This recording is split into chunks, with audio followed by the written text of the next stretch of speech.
So good morning students. आज start करेंगे lecture number 4 और जिसमें हम ये कवर करेंगे problems associated with law of parallelogram, जिसको हमने लास्ट लेक्चर में कवर किया था। तो ये उम्मीद करता हूं कि आपको लास्ट लेक्चर तक समझ में आया है चीजें। उसी पर बेस्ड जो अभी तक थ्योरी पढ़ चुके हैं, तो we are going to solve here 2 numericals today. उसको मैं पहले रीड करूंगा और फिर आपको बताऊंगा इस प्रॉब्लम में इंपॉर्टेंट पॉइंट्स क्या है और उसे सॉल्व कैसे करना है। तो देखिए, क्वेश्चन है the resultant of two forces one of which is double the other. Underline करूंगा जो इंपॉर्टेंट पॉइंट है, one of which is double the other is 260 Newton if the direction of the larger force is reversed, direction of the larger force is reversed and the other remain unaltered, then the magnitude of the resultant reduces to 180 Newton. Good. Determine the magnitude of the forces and angle between them. तो देखो, पहले एक बार recall करा देता हूं कि हमने law of parallelogram पढ़ा था।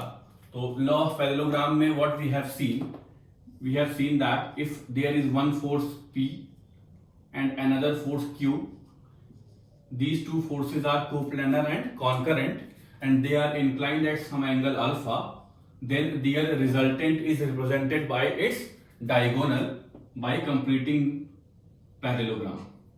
Their resultant is represented by diagonal. अच्छा, एक बात और ध्यान देना बच्चों, डायगोनल जो है यहाँ दो हैं, तो हमेशा रिजल्टेंट जो है लार्जर डायगोनल से दिया जाएगा। पता चला आप इस वेक्टर के हेड से P के हेड से Q का हेड मिला दें तो that is also a diagonal, but वो डायगोनल स्मॉलर डायगोनल है, तो उसको नहीं लेना है। रिजल्टेंट के लिए हमेशा हम क्या लेते हैं, बड़ा वाला डायगोनल चूज करते हैं, राइट। और यहाँ हमने देखा था इस तरह से लगाने के बाद जो R का एक्सप्रेशन आया था, resultant was R is equal to square root of P square plus Q square plus 2PQ cos alpha. ये हमने डिराइव किया था, ठीक है। अब क्वेश्चन के हिसाब से चलते हैं। The resultant of two forces, one of which is double the other. तो let पहला फोर्स P है, P की वैल्यू को मान लेते हैं क्या, F के बराबर है। P को हमने एज्यूम कर लिया कोई फोर्स F है, and Q is equal to double the other, that means 2F है। अगर पहला फोर्स F है तो दूसरा कितना है, 2F है, and their resultant is 260 newton. तो यहां से क्या मिल जाएगा मुझे, 260 का square using this equation, resultant square is equal to F square plus 2F whole square plus 2F into 2F cos alpha, where alpha is the angle between both the forces. Very good. इस equation को simplify कर लेते हैं। What we will get, F square, 2F square will be 5F square, 5F square plus 2F and 2F is 4F square cos alpha is equal to, vector sign लगा रहा हूं ऊपर, 260 whole square, 260 26 का square 676। Let this is equation number 1, ठीक है। अब आगे बढ़ते हैं क्वेश्चन में। क्वेश्चन में लिखा गया है if the direction of the larger force is reversed and the other remain unaltered. Direction क्या करना बच्चों, लार्जर फोर्स की रिवर्स करनी है। अब ध्यान से समझो, अगर मैं इस P और Q में मुझे नहीं पता कौन सा फोर्स लार्जर है, तो किसी एक को भी आप लार्जर एज्यूम कर सकते हैं। तो लेट अस अज्यूम, आप इस बात को समझना, सपोज करो एक फोर्स ऐसे है और एक फोर्स ऐसे लगा हुआ है, इसमें से कोई फोर्स ये F1 है, ये F2 है। लार्जर फोर्स मैंने मान लिया, let F2 is greater than F1। Larger force की डायरेक्शन को रिवर्स करना है। जब आप डायरेक्शन को रिवर्स करोगे तो F2 कहां आ जाएगा, देखो F2 यहां आ जाएगा, just opposite of the previous one. इसकी लाइन ऑफ एक्शन के उल्टे आ जाएगा। ये एंगल क्या था, अल्फा था। ये एंगल कितना होगा बच्चों, एक लाइन पर बना हुआ एंगल 180 डिग्री।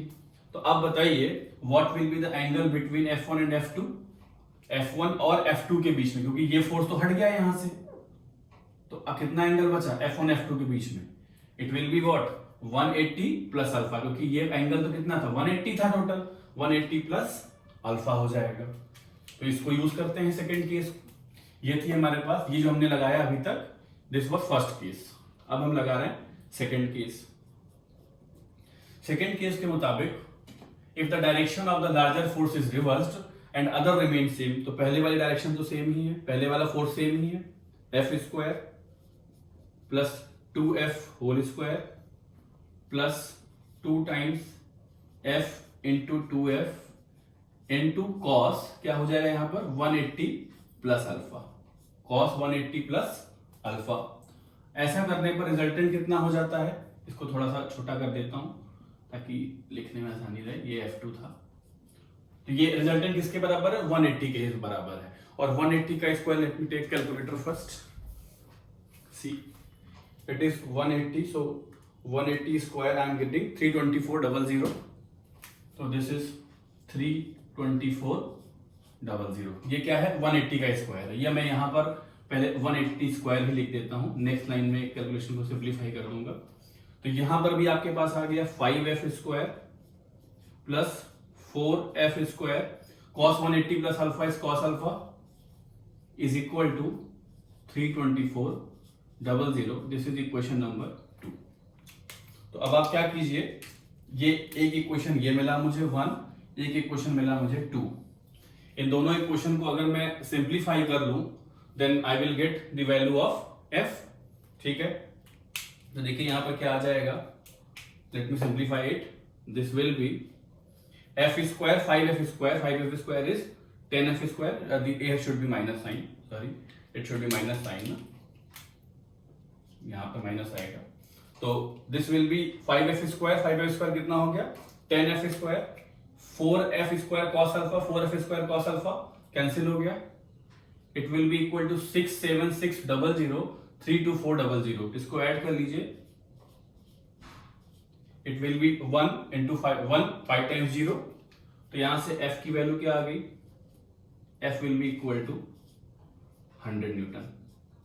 ठीक है, 10 से डिवाइड करेंगे, 0 कैंसिल, f का स्क्वायर रूट यहां हो जाएगा आपका 10,000, 10,000 का स्क्वायर रूट हो गया आपका 100। तो f की वैल्यू कितनी आ गई मुझे, मेरे पास 100 न्यूटन। तो f किसके बराबर था, f was equal to p, यहां से मुझे क्या मिल गया, p की वैल्यू कितनी मिल गई 100 न्यूटन, गुड। और q कितना हो जाएगा, q वाज 2f, तो 2 into 100 is equal to 200 newton. मुझे दोनों फोर्स मिल गए। ओके, दोनों फोर्स मिल चुके हैं यहां पर। अब पूछा क्या गया, determine the magnitude of force and angle. तो एंगल कैलकुलेट करने के लिए मैं ऊपर थोड़ा सा रफ कर रहा हूं और एंगल यहीं कैलकुलेट कर लेंगे। यहां पर एंगल निकाल लेते हैं। इस केस में आपको पढ़ाया गया था एंगल के लिए फॉर्मूला क्या होता है, if determine the magnitude of force and angle between both forces alpha. तो एंगल के लिए यही क्वेश्चन यूज कर लिया जाए, किसी एक को भी यूज कर सकते हैं। सपोज कीजिए क्वेश्चन नंबर 1 को यूज कर लेता हूं, यूजिंग इक्वेशन 1। तो क्या हो जाएगा, देखिए 5 इंटू एफ स्क्वायर, एफ की वैल्यू कितनी आई है अभी 100, plus 4f square cos alpha, 4 into 100 square cos alpha is equal to 67600। तो let me solve what I will get here, see 100 square into 5 and 67600 minus this divide by 4 into 100 square. This I am getting cos alpha is equal to 0.44। तो यहां से alpha की value कितनी आ जाएगी 63.89 degree, 63.89 degree. This is the final answer. तो आपसे जो पूछा गया वो 2 पार्ट पूछे गए थे। पहला पार्ट क्या था, दोनों फोर्सेस की वैल्यू बताइए 100 और 200 Newton, and second is the resultant, ये हमने कैलकुलेट कर लिया। उम्मीद करता हूं सवाल समझ में आया होगा। केवल क्वेश्चन की लैंग्वेज पर जाइए, इजिली यू कैन इंटरप्रेट कि क्वेश्चन में क्या कहा जा रहा है। Now coming to the second problem here. देखिए बच्चों, सेकंड प्रॉब्लम में क्या लिखा हुआ है कि if the resultant of 2 forces shown in figure is 700 Newton directed vertically upwards, then find the alpha and beta. See, this question can be solved by using 3-4 methods. तो मैं इसी प्रॉब्लम को पहले आपको पैरेललोग्राम से करके दिखाऊंगा। नेक्स्ट जैसे जैसे मेथड आगे बढ़ाते जाएंगे, लॉस पढ़ते जाएंगे, तो मैं इसी प्रॉब्लम को और अलग अलग मेथड से भी करके दिखाऊंगा। देन हम इस पोजीशन में होंगे कि ये कंक्लूड कर पाएंगे इनमें से कौन सा मेथड है जो बेस्ट है, जो कम टाइम में इजी आंसर दे सकता है, इजीली आंसर दे सकता है। तो यहां देखिए, if the resultant of two forces, resultant क्या हो गया, 700 न्यूटन का हो गया, डायरेक्टेड वर्टिकली अपवर्ड। तो चलो मान लेते हैं इस फोर्स को मैं P लिख लेता हूं, इस फोर्स को मैं Q लिख लेता हूं, और 700 को क्या लिख लिया मैंने, R लिख लिया। तीन फोर्सेस हो गए। तो मैं लॉ ऑफ पैरेललोग्राम लगाऊं यहां पर, ठीक है। देखिए क्या हो जाएगा, R square is equal to P square plus Q square plus 2PQ cos of angle between both the forces. तो दोनों फोर्स के बीच कितना एंगल है, alpha plus beta. Suppose alpha plus beta को एक साथ लिख देता हूं फाई, कॉस फाई लिख लेता हूं यहां पर। कोई डाउट नहीं है, गुड, ठीक है। तो वैल्यू पुट करें इनकी, आर की वैल्यू कितनी दी गई है, देखिए 700 square is equal to 500 square plus 400 square plus 2 into 500 into 400 into cos 5। तो मुझे इसको सिंप्लीफाई करना होगा and I have to get the value of phi. How much I am getting, this is 700 square minus 500 square minus 400 square divide by 2 into 500 into 400 and sir, so I am getting cos phi is equal to 0.2, तो phi की वैल्यू आ गई 78.463 degree, मुझे phi मिल गया। और ये phi किसके बराबर है, this phi is equal to alpha plus beta. Let's say this I have calculated equation number 1। ये मुझे एक रिजल्ट मिला है, अल्फा प्लस बीटा की वैल्यू आ गई 78.463 degree. Very good. Now, second equation of position of resultant from any force we have calculated। तो हमने क्या कैलकुलेट किया था कि position of resultant from force P। My dear student, मैं फोर्स P से लिख रहा हूं, तो पोजीशन ऑफ रिजल्टेंट अगर आपको याद हो तो क्या था, tan into angle of that force with resultant. तो P और R के बीच का एंगल कितना है, अल्फा है। आपको फॉर्मूला लिख देता हूं पहले, आप समझिए। tan theta is equal to what, it was Q sin alpha upon P plus Q cos alpha, Q sin alpha upon P plus Q cos alpha, where theta was the angle of resultant from horizontal force. तो यहां वो force कौन सा है, theta की जगह, horizontal तो नहीं है, तो लेकिन हम किससे लिख रहे हैं, अगर आप बीटा से लिखना चाहें तो आप इधर से भी लिख सकते हैं, अल्फा से लिखना चाहें तो इधर से भी लिख सकते हैं। तो मैं 500 से लिख रहा हूं, तो tan alpha is equal to Q sin alpha, Q की जगह कौन सा फोर्स है, 400, एंड साइन अल्फा का रोल कौन प्ले कर रहा है यहां पर, in that question alpha was the angle between two forces, वो एंगल यहां किसके बराबर है, फाई के बराबर है। तो यहां हो जाएगा Q sin phi upon P की जगह 500 plus 400 sine phi. And dear student, phi की वैल्यू आप निकाल चुके हैं अभी 78.463 डिग्री। तो by using this you can calculate the value of alpha.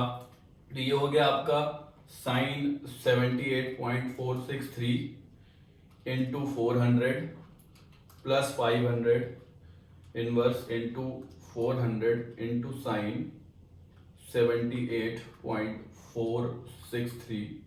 तो अल्फा की वैल्यू आ गई, alpha I am getting 34 degree.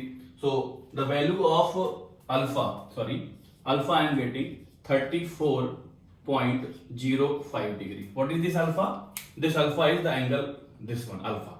यहां से मुझे अगर अल्फा मिल गया और 5 मिल चुका है, तो can you get the value of beta.